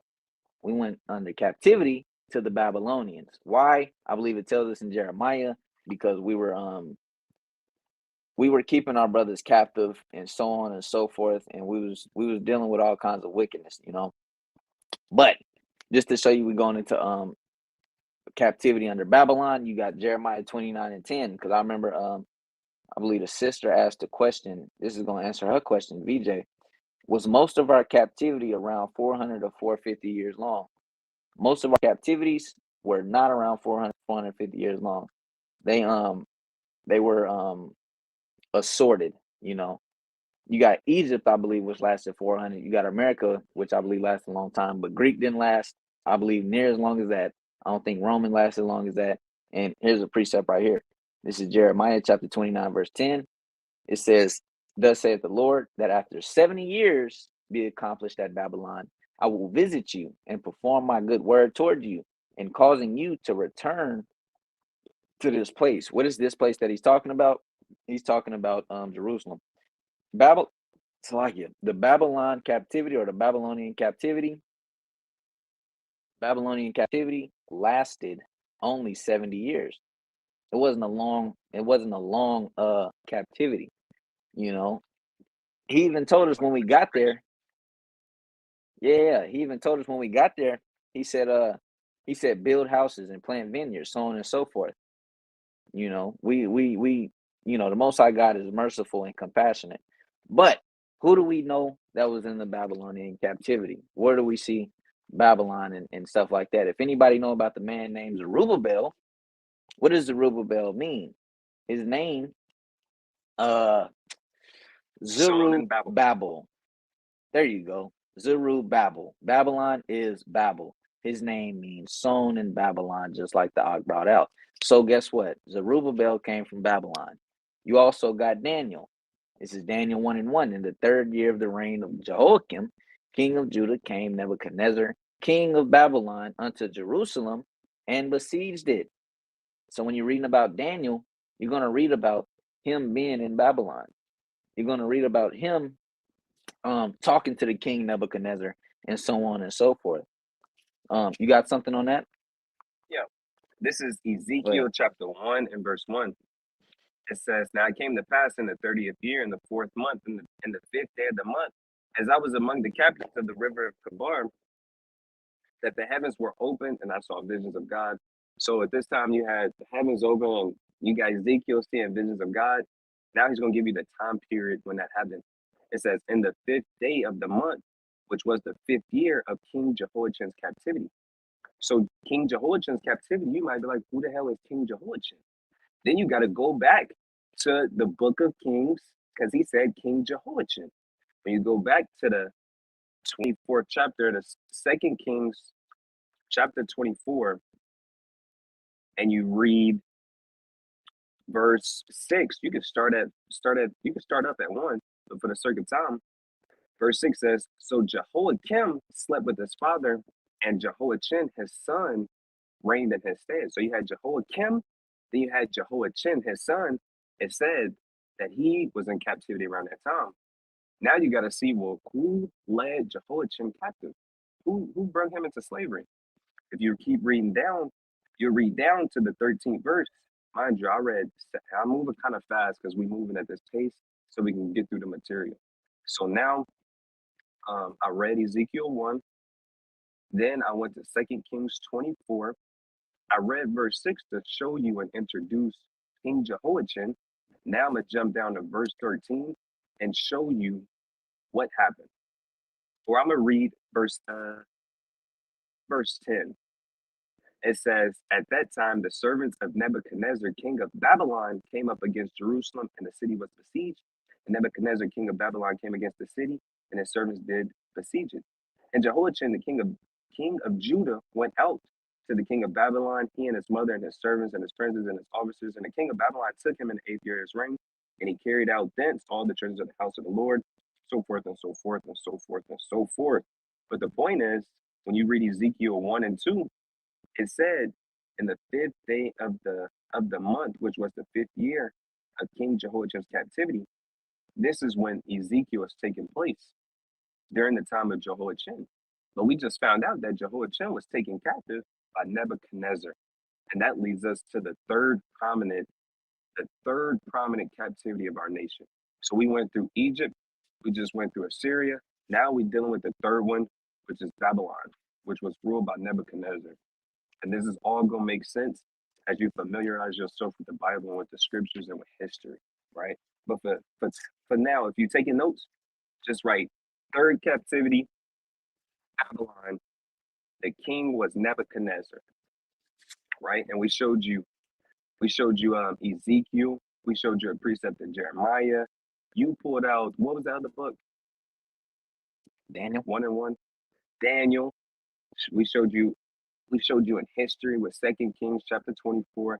Those are the precepts you want to write down. So when you get to that point, you can have the notes right there, and you can get through there when you're able, but it's on you. So Everything we bringing out in the Bible is literally recorded in history. It's literally recorded in history. They got I believe they got Nebuchadnezzar in this book that I'll be reading in this from year to year. You can get biblical sources or abiblical sources. So like you can get certain things that line up with the Bible. Why? Because the Bible is a history book. So if you really want to get through there, you can buy certain books. I like buying certain books, certain history books. That way I know and I familiarize myself with certain things. I familiarize myself with the Bible. See, look, it says right here, Nebuchadnezzar, 587 BCE circa. When the Jews rebelled against Babylonian rule, Nebuchadnezzar ordered the destruction of their temple in Jerusalem. The city was burned, and thousands of Jews were sent to Babylon. This is recorded in the Bible because we rebelled against Babylon. We rebelled against the Most High God. So guess what? He burnt up our city, so on and so forth. Now, Babylon back then is the same as Babylon now. I'm going to get this scripture. The Song of the Three Holy Children, or the Prayer of Azariah, chapter 1, verse 6. For we have sinned and committed iniquity, departing from thee. In all things have we trespassed, and not obeyed thy commandments, nor kept them, neither done as thou hast commanded us, that it might go well with us. Wherefore all that thou hast brought upon us, and everything that thou hast done to us, that was done in true judgment. And thou didst deliver us into the hands of lawless enemies, most hateful forsakers of God, and to an unjust king, and to the most wicked in all the world. Now, same Babylon as back then is the same Babylon as now, the daughter of Babylon, the most wicked in all the world. just want to grab that precept showing you what's going on in the Song of Three Old Children. They were dealing with Babylon. You got History of Susanna. They were dealing with Babylon. You got Bel and the Dragon. Bel and the Dragon, this is actually dealing with Persian and Medes, but we're going to get to that in, like right now. You got Daniel chapter 5, verse 25. Daniel 5 and 25. Can you grab me that for the kingdom is translated from one king to another, I believe in the Apocrypha. Yeah, I got you right now. You want it now? So you got I'm a speaking and you got it. So you got Belteshazzar. That is the son of Nebuchadnezzar or Belshazzar. I can't remember which, but Belteshazzar, which is the son of Nebuchadnezzar, he was doing erroneous things. He was being wicked. He was drinking out of the holy things of our temple, so on and so forth. He knew of the Most High God, yet he still didn't reverence the Most High God. So the Most High God brought judgment upon him. Grab me that now. And this is Sirach chapter 10, chapter 10 and verse 8. It says, because of unrighteous dealings, injuries, and riches got by deceit, the kingdom is translated from one people to another. So, unjust dealings, riches got by deceit, wickedness, so on and so forth. The kingdom is translated from one unto another. So the Most High God can do whatever so he with. I believe the scriptures say that the heart of the king is in the Most High God's hand. Now, Daniel 5 and 25, and this is the writing that was written, meaning Tico Ufarzin. When you read up in this chapter, it says that Belteshazzar, the son of Nebuchadnezzar, still dealing with Babylonian captivity, he saw a hand, a floating hand, nobody attached to it, just a hand writing on the wall, and that was the writing. It says, this is verse 26. This is the interpretation of the thing, meaning God has numbered thy kingdom and finished it. Tekel, thou art weighed in the balances and are found wanting. Perez, thy kingdom is divided and given to the Medes and Persians. It says, then commanded Belteshazzar, and they clothed Daniel with scarlet and put a chain about his neck and made a proclamation concerning him that he should be the third ruler in the kingdom.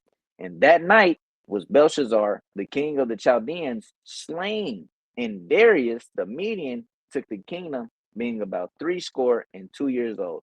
So Darius, the king of Median, who's the Median going into? That's going into the Persian and Medes. Like we said, Egypt, Assyrian, Babylon, Persian, and Medes. Now we're dealing with the Persian and the Medes. Who was during the time of Persian and the Medes? Let's go back in the Bible because Daniel is after this book that we're finna get. So now we gotta go backwards in the Bible. I think I might go further. I'm going to Ezra. I'm going to Chronicles. Oh, you going to Chronicles? Oh, got it, baby! I got it. Yeah, you showed me it. Yeah. You got to go ahead look and in your grab it. files. Go ahead and grab it. Okay, go ahead and grab it. Chronicles. Yep. 2 Chronicles, chapter 36 and verse 22. Now in the first year of Cyrus, king of Persia, that the word of the Lord spoken by the mouth of Jeremiah might be accomplished, the Lord stirred up the spirit of Cyrus, king of Persia, that he made proclamation throughout all his kingdom. I put it also in writing, saying, thus saith Cyrus, king of Persia, all the kingdoms of the earth have the Lord God of heaven given me, and he have charged me to build him an house in Jerusalem, which is in Judah. Who is there among you of all his people? The Lord of his God be with him and let him go up. God, so all that's going on right here, you got the prophets, Jeremiah prophesying that things like this will happen. What basically all of this, I read all these words, basically what happened. The Lord stirred up Cyrus, even though Cyrus was the king of the whole earth, because he had a huge kingdom. He had a huge kingdom. Even though he had all of this and he was the king over all it, the Lord stirred up his spirit and made Cyrus let our people go back to the homeland and build up our temple and build up our walls again. Right. So the scripture I read, that's what it's saying if you couldn't understand it. And we're going to get more scriptures on it. But instead of us going in detail about the kings and what happened about the kings, we're just showing you where the kings are located and basically just showing you where things are located in the Bible instead of us diving deep into each king and what they did, you know? So it's on you. So, Khan, we just got from Daniel, and you probably wondering, well, damn, it just said in Daniel, it was talking about what's his name? It wasn't Cyrus. What the hell was it? Darius. What? You're talking about Darius. Darius. But then y'all came over here and y'all started talking about Cyrus. You know, well, I don't get it. Basically, we're not going into the kings, like he said specifically, we're going into their kingdoms. You got Cyrus, you got Darius, you got Artaxerxes. Those all three are in the Bible, and they were all three kings of the Persian and Medes. I believe didn't Esther deal with Artaxerxes, or who did she deal with? Wasn't it somebody during that time, or am I tripping? I might be tripping. It's why I know exactly what you're talking about, but the name ain't popping up. It's in Daniel Anderson Esther. And the name is not popping up right now, so like but I know I can get to it. All right. It's all good.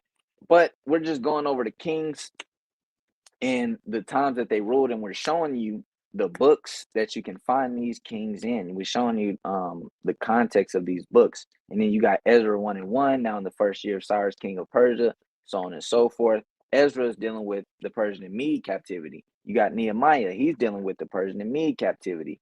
I even got Isaiah 45 and 1. Thus saith the Lord to his anointed, to Cyrus, whose right hand I have holden, to subdue nations before him. I will loose the loins of kings, to open before him the two-leaved gates, and the gates shall not be shut. So the Most High God had anointed Cyrus from the beginning to do these such things, to let us go and rebuild our temple and our homeland, just as Jeremiah has spoken, same as Isaiah has spoken. Who else you got in the Persian and Medes? I believe the book of Zechariah.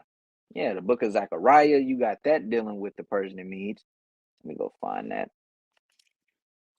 The book of Haggai 1 and 1. In the second year of Darius, the king, in the 6th month of the first day of the month, came the word of the Lord by Haggai the prophet unto Zerubbabel. Remember Zerubbabel, son of Babylon, the son of Shealtiel, governor of Judah, and to Joshua the son of Josedek, the high priest, saying. So Zerubbabel went from Babylonian captivity to Persian and Mede captivity, same as Daniel. Remember, it was only 70 years we were in Babylon. But Zechariah 1 and 1, in the 8th month, in the 2nd year of Darius, came the word of the Lord unto Zechariah, the son of Berechiah, the son of Iddo, the prophet, saying. So there's Darius again, dealing with the Persian and Mede, so on and so forth. I said we were going to get Bel and the Dragon. It's Bel and the Dragon 1 and 1, and the king of Stages. Was it Stages I'm thinking about that was dealing with Esther? Ahasuerus. Okay. So in the king of Stages was gathered to his fathers, and Cyrus of Persia received his kingdom. And Daniel conversed with the king and was honored above all his friends. So Daniel had a great name among these heathen because he had pleased the Most High God. I believe the scriptures speak on that. When your ways please the Lord, he will make your enemies to be at peace with you. Let me see if I can find that. Let me see if I can find it. Because I quoted it.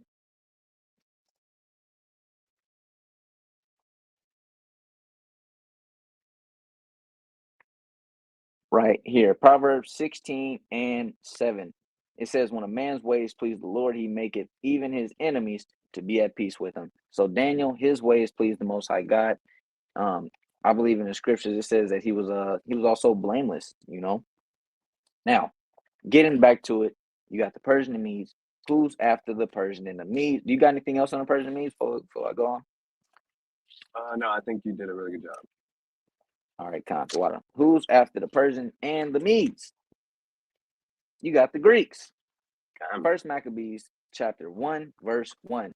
And it happened after that Alexander, the son of Philip the Macedonian, who came out of the land of Chittim, had smitten Darius, king of the Persians and Medes, that he reigned in his stead the first over Greece.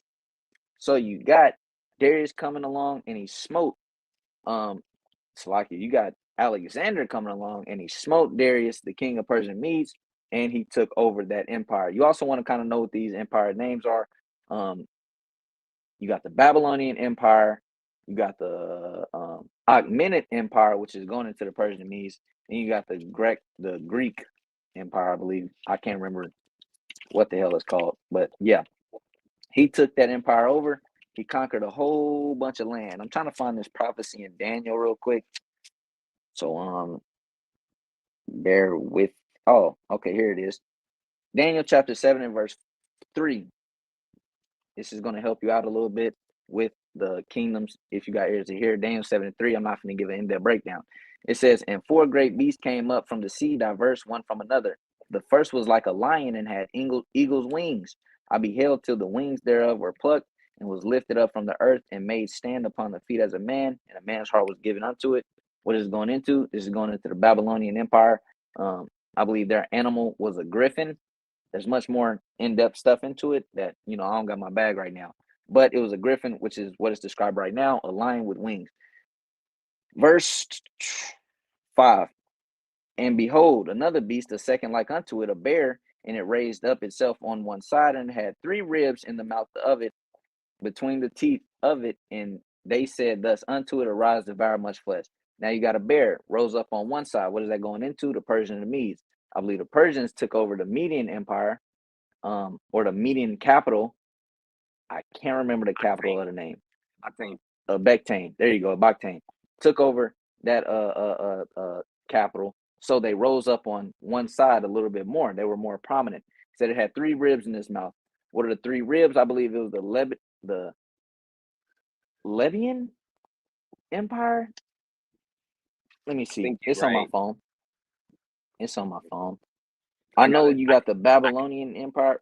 What's Yeah. up? I want to say, was it? I can't remember. I got them on my phone too, but I can't remember them.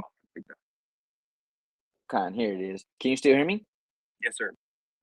All right, here you go. The first rib is the Lydian Empire.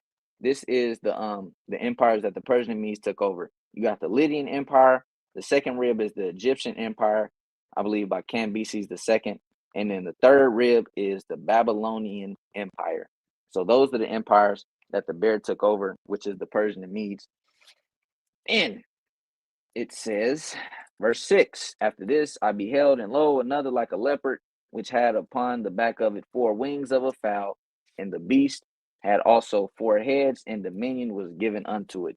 Now that is exactly where we're at right now. The leopard is going into Alexander and the Greeks, and the four wings, and it had four heads. What is that going into? That's going into his four generals, which you can read about in First Maccabees Chapter 1, verse 1. We did a class over it on feast dedication.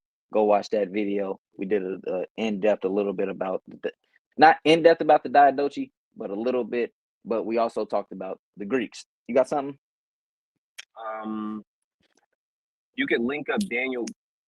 Like a lot of times with chapters in the Bible, when it's deep chapters, like even in Revelations and Daniel, um, and Second Esdras, a lot of times when it's deep prophecies, um, the Lord is showing like two prophecies about the same thing that's going to take place. And sometimes he'll go in great detail in the next chapter or the chapter before, and he'll go. You have to pair the prophecies up. So Daniel chapter 7, when it comes to the Greeks and Alexander the Great and the four generals, it goes into the next chapter, chapter 8. You know, so I just wanted to briefly state that, so you can kind of understand. Like we can go in more detail about Alexander the Great, of course. That's one of our favorite breakdowns to do, and going to the Diadochi, going to Antiochus. We love doing that breakdown, but that's a whole breakdown. We can't even try and like cut that steak up in tiny beats and feed it to you right now. We have to get through there and really break that down. But verse 6 is obviously, like we obviously said, is going into the Greeks. It's going into Alexander and his four generals. This is back on you. Now, when we're dealing with the Greeks, we don't see the Greek captivity in here. We don't see it in this Bible. We don't see it in the regular KJV books we have today. We don't see it. Why? Because some Edomites took it out, for layman's terms. You got Galatians 3 and 28. There is neither Jew nor Greek. There is neither bond nor free. There is neither male nor female, for you're all one in Yahushua Mashiach. Now, why does it say Jew or Greek? Even in the book of Romans, it's talking about Greeks. Why isn't it Jew nor Roman. That's because we were in captivity in the Maccabees. We were getting persecuted by the Maccabees, not the Maccabees, Salakia, by the Greeks in the book of Maccabees. So they took that out, and you can't find the Greek persecution in the regular Bible that we have nowadays. They took that out. This book is actually going to help you understand what Paul is talking about when he says neither Jew nor Greek. Why? Because in Maccabees, it tells us we cannot call ourselves Jews no more. So if we couldn't call ourselves Jews and we were under Greek persecution, what would we call ourselves? We would call ourselves Greeks. We're dealing with the Grecians. You know, it also speaks in there. It says that we like the fashions of the Greeks, or the glory of the Greeks best of all, instead of sticking by the glory of our forefathers. So we were calling ourselves Greeks. And then the Jews that were in the land were boasting of themselves to be circumcised, so on and so forth. And they were saying, we are the Jews. Those niggas is Greeks. We not dealing with them. That's why Paul was saying, for circumcision is not that on the outward, but circumcision is that inward. You know, you're not a Jew on the outward, you're a Jew on the inward. It's on you, Slakia. Everything that Aharon briefly went over, man, I really want to take our time and get into it because there's so much history we cramming in this lesson, but it's an overview so you can understand it when you go and read it on your own time or as you get these breakdowns over time. So everything that Aharon is going into, the captivity when we was under the Greeks is where a lot of confusion come in.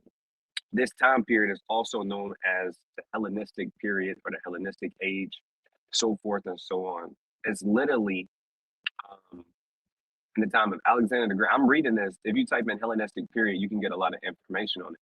It says Alexander the Great in 323 BC and the emergence of the Roman Empire. Check that out. Right after the Greeks, we went in captivity by the Romans and they destroyed our temple. They sacked our temple and we fled to Egypt. You get a whole bunch of information, but the point is, right after Alexander the Great and his kingdom is around the time where the Romans made their debut. But the Hellenistic period is literally the time where a lot of people became Greeks, right? And I want to actually get that in First Maccabees. And so we consented to their religion. And I want to get that real quick just to prove what I said. So I'm in First Maccabees Chapter One. And Maccabees is jam-packed with information. It's jam-packed. Even the first chapter, it is jam-packed with all kind of information. Go watch the video we did over the Feast of Dedication, and we covered like this whole chapter, I believe. We did just about this whole chapter, and we went into the prophecy in Daniel chapter 8. And we jumped in and out of time to give you the understanding. If you're not knowledgeable about Daniel chapter 8, go watch that video. But anyways, this is First Maccabees chapter 1, verse 41.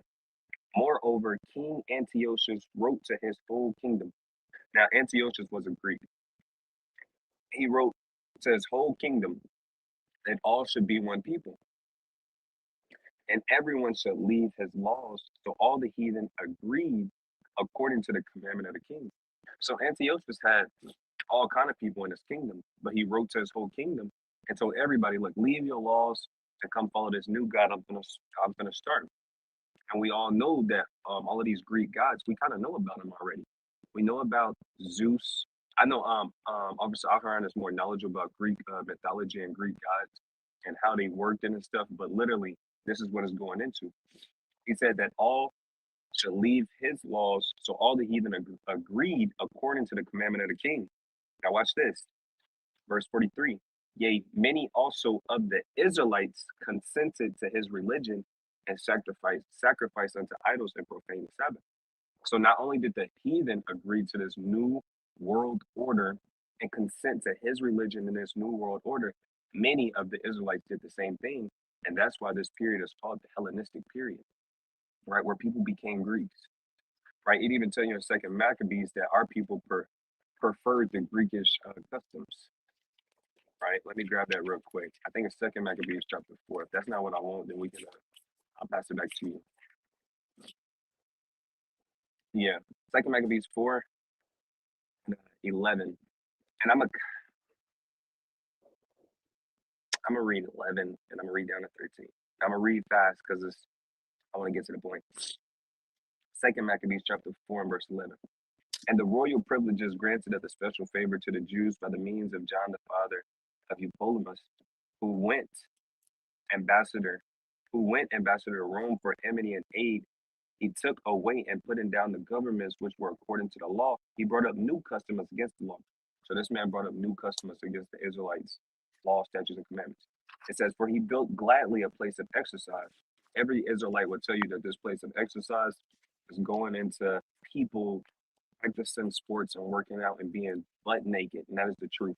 It says, and brought the chief young men under his subjection and made them wear a hat. And you see a lot of people wearing them little kippas or nippah. What do they call that? Them little hats, them little Jewish people. I think it's a kippah or something like that. Kippah, bro. It's other names for it, but I think the name I remember is a kippah. Anyways, it says, now such was the height of Greek factions. So this was a Greek faction. It says, an increase of heathenish manners through the exceeding profaneness.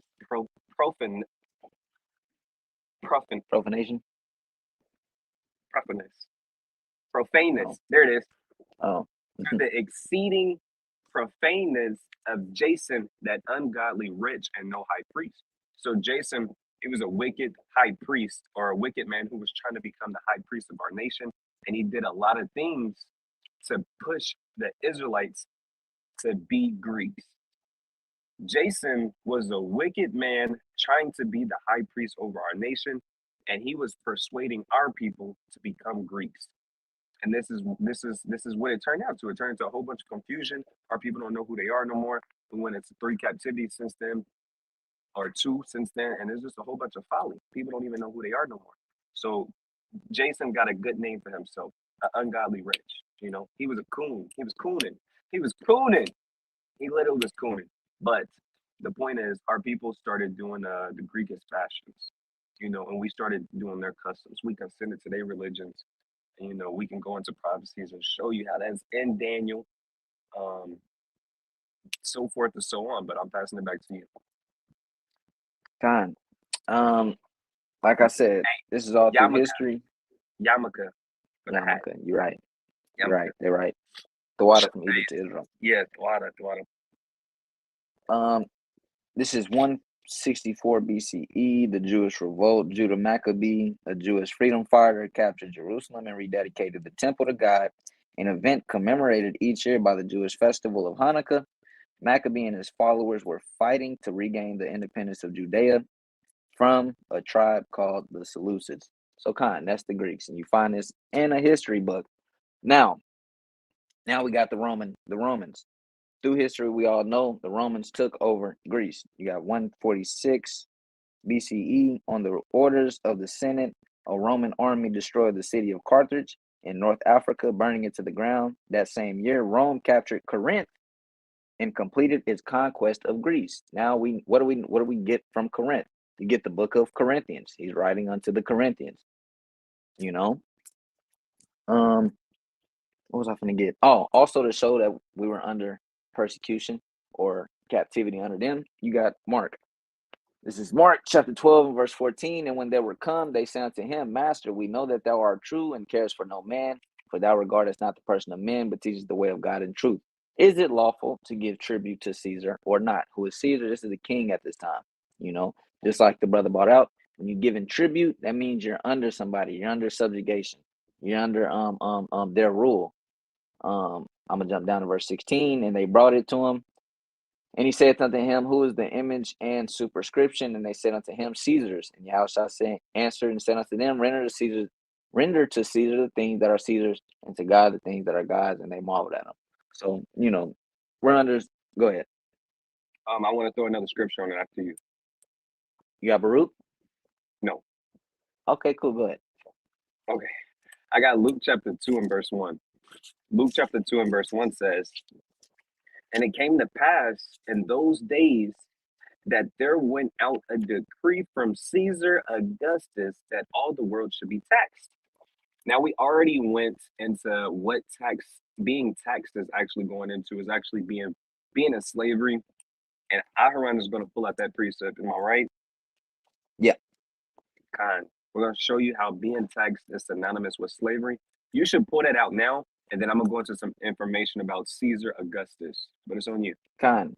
This is Baruch chapter 3 and verse 8. It says, Behold, we are yet this day in our captivity, where thou hast scattered us for a reproach and a curse, and to be subject to payments, according to all the iniquities of our fathers, which departed from the Lord our God. So, Khan, being taxed, being under tribute, mean we're under captivity. We're subject to payments and subject to their rules and their ways. Go ahead. Kind. Book, chapter, verse on that, Baruch, one more time. Baruch chapter 3 and verse 8. Kind. So this is Luke 2 and 1 again. It says, And it came to pass in those days that there went out a decree from Caesar Augustus that all the world should be taxed. So Caesar Augustus, who is this man? Just a simple Google search, it'll give you a handful of information. And I'm going to just read a very broad description of who Caesar Augustus is. It says Caesar Augustus, also known as Octavian, was the first Roman emperor, reigning from 27 BC until his death in AD 14. His status as the founder of the Roman Principate has consolidated a legacy, so forth and so on. All you need to know is the main thing is that Caesar Augustus, he was a Roman emperor, and you can read about him in Luke chapter 2 and 1. Aharon put out a beautiful precept in Mark. I can think of a few more that goes over Roman emperors, but you get the point, right? They're in the Bible. They're taxing our people, right? We're paying tribute to them, right? We're in captivity, right? It's actually a prophecy of them ramshacking and pushing us out of our land, and us having to, or of us getting pushed out of their land. We getting pushed through Israel, and we getting pushed through Egypt. And then after that, shortly after that, you got 70 AD. Or excuse me, shortly after that, then you got us being sold as slaves.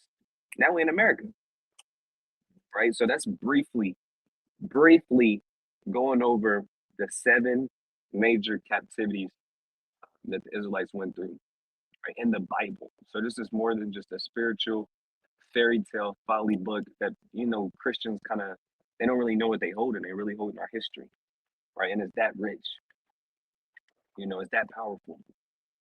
It's actually naming men who had us in captivity. Mm-hmm. We got bounty. The Lord got bounties on these men's heads. From Egypt to Israel, he said, are you going to cover 70 AD? You want to put that precept out or no?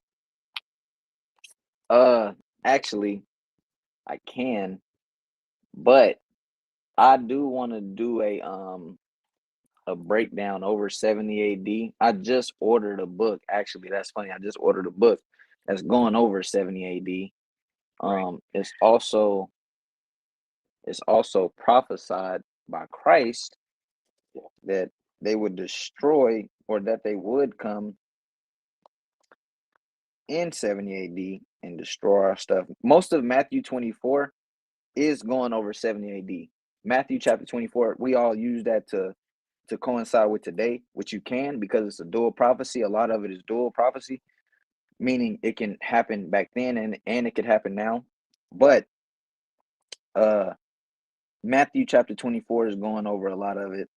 Lord willing, I will do a Lord willing, I will do a video over that, over 70 AD.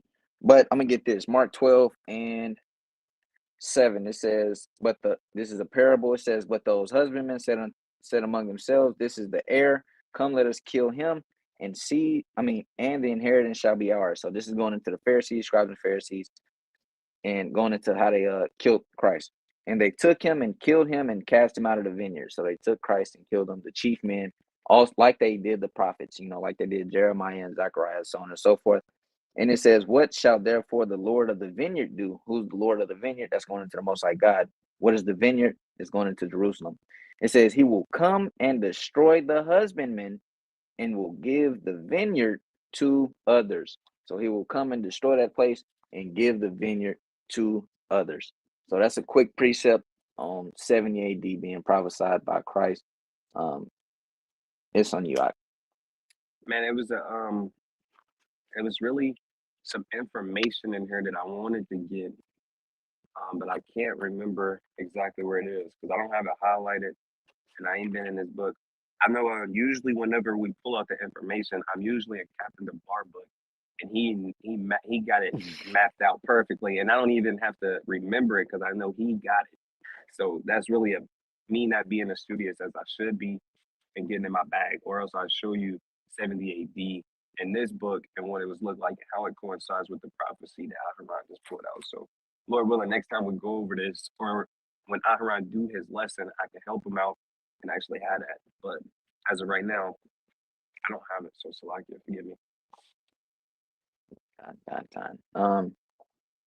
Khan, you ready to close out? Yeah. All right, Khan. The water for everybody tuning in. The water for dropping the precepts. The water for just tapping in with us. I want to grab this. This is Galatians chapter 6 and verse 9. It says, "And let us not be weary, or let us not be weary in well doing.